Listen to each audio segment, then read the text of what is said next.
नमस्कार। मनोविज्ञान की इस क्लास में आप सभी का स्वागत है। पिछली क्लास में हम लोगों ने असामान्य मनोविज्ञान के फर्स्ट पार्ट का अध्ययन किया था। इस क्लास में हम असामान्य मनोविज्ञान के सेकंड और थर्ड पार्ट का अध्ययन करेंगे। पहले बात करते हैं हम लोग असामान्य मनोविज्ञान के इतिहास के सेकंड पार्ट की, जो कि है आधुनिक असामान्य मनोविज्ञान की उत्पत्ति। पिनेल और टर्क द्वारा की गई मानवीय उपचार विधियों ने असामान्य मनोविज्ञान के इतिहास में पूरे संसार में प्रभाव डाला। अमेरिका में बेंजामिन रस ने 1796 में स्त्री और पुरुष मानसिक रोगियों के लिए मनोरंजन के साधनों से युक्त अलग अलग रोगी कक्ष बनवाए, जिनमें उन्हें रुचिकर कार्यों को करने के लिए प्रेरित किया जाए। 1812 में उन्होंने मनोरोग विज्ञान पर पहली पुस्तक प्रकाशित की, जिसमें मानसिक रोगियों के उपचार को अधिक आधुनिक बनाने पर बल डाला गया। परंतु यह सिद्धांत नक्षत्र शास्त्र से प्रभावित होने के कारण लोकप्रियता न प्राप्त कर सका, क्योंकि इस उपचार विधि में रक्त मोचन तथा शोधक का उपयोग किया जाना था, जो कि अमानवीय विधियां हैं। अमेरिका में 19वीं शताब्दी के प्रारंभ में महिला स्कूल शिक्षिका डोरोथिया डिस्क ने मानसिक स्वास्थ्य विज्ञान आंदोलन की शुरुआत की। इस आंदोलन ने मानसिक रोगियों को बंधन मुक्त कर दिया तथा उन्हें धूप व हवादार कक्ष में रखे जाने के साथ साथ उनकी नैतिकता के स्तर को ऊंचा करने के लिए खेतीबाड़ी, बढ़ईगिरी आदि जैसे स्वीकारात्मक कार्यों में भी लगाया। अपने जीवन में इन्होंने 32 मानसिक स्वास्थ्य केंद्र खुलवाए। इस काल में अमेरिका के अलावा फ्रांस, जर्मनी तथा ऑस्ट्रिया में भी असामान्य मनोविज्ञान के क्षेत्र में महत्वपूर्ण कार्य हुए। जहाँ तक फ्रांस की बात करें तो एंटोन मेस्मर ने पशु चुंबकत्व पर कार्य करके लोगों को चकित कर दिया। इसके अंतर्गत वह रोगियों में बेहोशी जैसी मानसिक स्थिति उत्पन्न कर देते थे। इस प्रविधि को मेस्मरिज्म कहा गया, जिसे बाद में हिप्नोसिस या सम्मोहन की संज्ञा दी गई। बाद में इनके शिष्यों बरहेम तथा लिबेवाल्ट ने इस विधि को सफलतापूर्वक प्रयोग किया। यह विधि उस समय की सबसे महत्वपूर्ण विधि बन गई। सार्को जैसे तंत्रिका वैज्ञानी ने भी हिस्टीरिया जैसे मानसिक रोगों के उपचार में हिप्नोसिस का सफलतापूर्वक प्रयोग किया। तंत्रिका वैज्ञानी होने के साथ साथ सार्को एक शिक्षक के रूप में भी जाने जाते हैं। इनके दो मुख्य शिक्षक सिगमंड फ्रायड तथा जेनेट ने विश्व ख्याति प्राप्त की।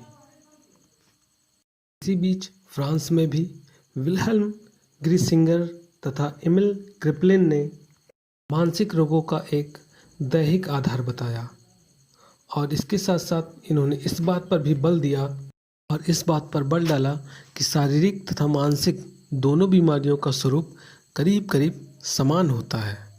जिस प्रकार से शरीर के किसी अंग विशेष में विकृत होने पर शारीरिक बीमारी होती है, उसी प्रकार मानसिक बीमारी भी किसी अंग विशेष में विकृति के फलस्वरूप होती है।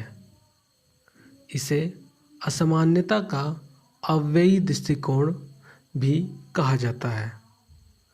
एमिल क्रिपलिन ने मानसिक रोगों को अलग अलग प्रकारों में बांटा और प्रत्येक वर्ग के रोग के लिए उन्होंने उसके प्रमुख लक्षणों तथा उत्पत्ति के कारणों का विस्तृत वर्णन किया। इनके द्वारा बताए गए मनोरोगों में मनोदशा विकार तथा डिमेंशिया प्रेकॉक्स प्रमुख थे। इन्होंने मनोरोगों के कारणों को दैहिक मानते हुए इन्हें दो प्रमुख भागों में बांटा।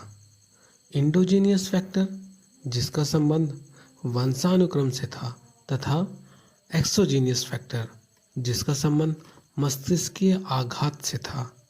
19वीं शताब्दी के उत्तरार्ध में ऑस्ट्रिया में सिगमंड फ्रायड ने मनोरोग के क्षेत्र में महत्वपूर्ण कार्य किए। इन्होंने मानसिक रोगों का कारण मनोवैज्ञानिक माना। अपने अनुभवों एवं रोगियों के निरीक्षण के आधार पर इन्होंने बताया कि अधिकतर मानसिक संघर्ष तथा दुश्चिंता का स्रोत अचेतन होता है। ऐसे मानसिक संघर्ष, दुश्चिंता एवं दुखद अभिप्रेरकों एवं संवेगों को व्यक्ति अपने चेतन से हटाकर अचेतन में दमित कर देता है। यहाँ पर देखने योग्य बात यह है कि चेतन, अचेतन और अर्धचेतन यह मन के ही भाग हैं जिन्हें हम पिछली क्लास में अध्ययन कर चुके हैं। यह अचेतन मन व्यक्ति के व्यवहारों को अचेतन रूप से नियंत्रित करता है, अर्थात व्यक्ति के व्यवहार को सही अर्थ में समझने के लिए इन दमित इच्छाओं के बारे में जानना आवश्यक है। दमित इच्छाओं को वापस चेतन में लाने के लिए सिगमंड फ्रायड ने 2 विधियां बताईं। पहली विधि है मुक्त साहचर्य विधि तथा दूसरी स्वप्न विश्लेषण।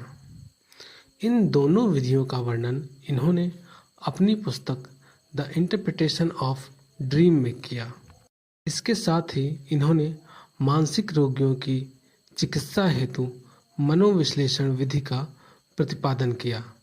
यह विधि रोगों के उपचार में इतनी सहायक सिद्ध हुई कि आज भी इस विधि का उपयोग होता है। फ्रायड के शिष्यों में कार्ल जुंग एवं अल्फ्रेड एडलर प्रमुख थे, परंतु बाद में इन दोनों ने अपना अपना अलग विचार प्रस्तुत किया। जुंग ने अपने विचार को एनालिटिकल साइकोलॉजी तथा एडलर ने अपने विचार को इंडिविजुअल साइकोलॉजी के रूप में व्यक्त किया। असामान्य मनोविज्ञान के आधुनिक काल में एडोल्फ मायर का योगदान भी सराहनीय रहा। इनके द्वारा प्रस्तुत विचारधारा को मनोजैविक दृष्टिकोण के रूप में जाना गया, जिसमें इन्होंने यह बताया कि मानसिक रोगों की उत्पत्ति में व्यक्ति का सामाजिक वातावरण भी एक महत्वपूर्ण कारक है।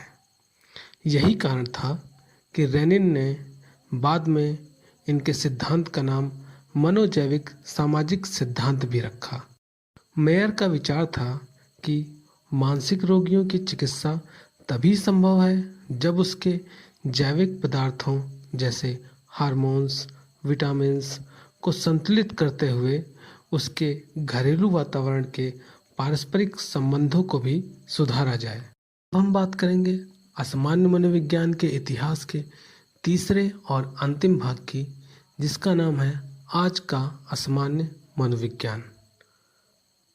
20वीं शताब्दी के पूर्वार्ध तक मानसिक अस्पताल ही मानसिक रोगियों के उपचार का एकमात्र सहारा बना रहा, परंतु बाद में धीरे धीरे इन अस्पतालों में मानसिक रोगियों के साथ हो रहे अन्यायपूर्ण तथा अमानवीय व्यवहारों का पर्दाफाश हो गया, जिसमें यह पता चला कि मानसिक अस्पतालों में रोगियों के साथ इतनी क्रूरतापूर्वक व्यवहार किया जाता था कि उनका मनोरोग कम होने की जगह पर बढ़ता ही जाता था तथा कुछ मनोरोगियों की तो मृत्यु भी हो जाती थी। प्रिस्कर ने ऐसे मानसिक अस्पतालों का वर्णन करते हुए कहा है कि मानसिक अस्पतालों में एक छोटे से कमरे में मानसिक रोगियों को झुंड बनाकर रखा जाता था। शौचालय की कोई व्यवस्था नहीं थी। कम धूप तथा कम हवादार कमरे इनको दिए जाते थे और इसके साथ साथ इन्हें आधा पेट भोजन दिया जाता था और अधिकारी इनके साथ गाली गलौज जैसा व्यवहार करते थे। लोगों के विरोध के बाद आजकल इन मानसिक अस्पतालों की जगह सामुदायिक मानसिक स्वास्थ्य केंद्र ने ले लिया। इन केंद्रों में मूलतः 5 तरह की सेवाएं की जाती हैं। 24 घंटे आपातकालीन देखभाल, अल्पकालीन अस्पताली सेवा, आंशिक अस्पताली सेवा, बाह्य रोगियों की देखभाल तथा प्रशिक्षण एवं परामर्श कार्यक्रम। एवं कनाडा में आजकल सामुदायिक मानसिक केंद्र का एक नवीनतम रूप संकटकालीन हस्तक्षेप केंद्र विकसित किया गया। इन केंद्रों का मुख्य उद्देश्य मानसिक रोगियों का तुरंत सहायता पहुंचाना होता था। इसे हॉटलाइन टेलीफोन सेंटर की संज्ञा दी गई। इस तरह से हम यह देख सकते हैं कि असामान्य मनोविज्ञान के इतिहास को 3 प्रमुख कालों में बांटकर बताया गया। पूर्व वैज्ञानिक काल, जिसमें असामान्य व्यवहार का मूल कारण देवी देवताओं के प्रकोप या दुष्ट आत्माओं के प्रवेश को माना गया। आधुनिक युग में यह विचारधारा समाप्त होती रही और मानसिक असामान्यताओं को एक प्रकार का मानसिक रोग समझकर उसके मानवीय उपचार पर बल डाला गया। इस काल में असामान्यता का कारण सामाजिक वातावरण भी बताया गया। 1950 के बाद मानसिक अस्पतालों में हो रहे क्रूर व्यवहार और चिकित्सा पद्धति को अमानवीय ठहराया गया।